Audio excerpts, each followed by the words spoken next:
ধারণা দেব। সেটা হচ্ছে এখানে টেন্ডারের উইথ আছে, এখানে টেন্ডার উইথ আছে, এটা হচ্ছে কমানোর জন্য, এটা হচ্ছে বাড়ানোর জন্য।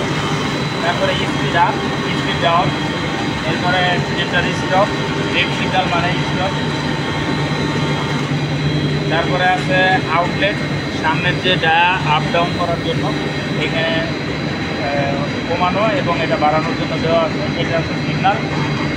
আর এটা হচ্ছে ইমার্জেন্সি স্টপের জন্য যে রিসেট ব্যবহার হয় সেটা। এটা হচ্ছে আউটলেট তার সেটা। এখানের সামনের যে মোটরটা আছে, মোটরটার স্পিড, এটা হচ্ছে ফোল্ডিং ছোটো বড় করার জন্য। এটা সেম ডিভাইসটা, এই দুটার স্পিড হচ্ছে এই দুটা, অপশন করে দিলে কোনো কাজ হবে না। এটা হচ্ছে ইমার্জেন্সি স্টপ। এই ছিল সামনের মনিটরিংয়ের অপশনগুলো। এর ভিতরে আর একটা অপশন আছে, সেটা হচ্ছে এখানে আছে আপনার হচ্ছে cooling option, cooling fan, delivery.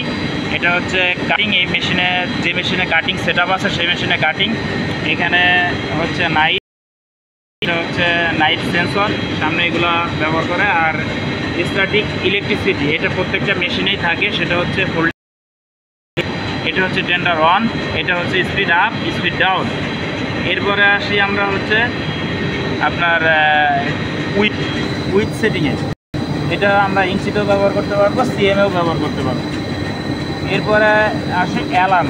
আমাদের মেশিনের যে প্রবলেমগুলো আসে সেই প্রবলেমগুলোর অ্যালার্ম যা আসে সেই অ্যালার্মের বেসটা হচ্ছে এটা, যে কী অ্যালার্ম আমাদের মেশিনে হচ্ছে। তারপরে আসে এখানে দেওয়া থাকে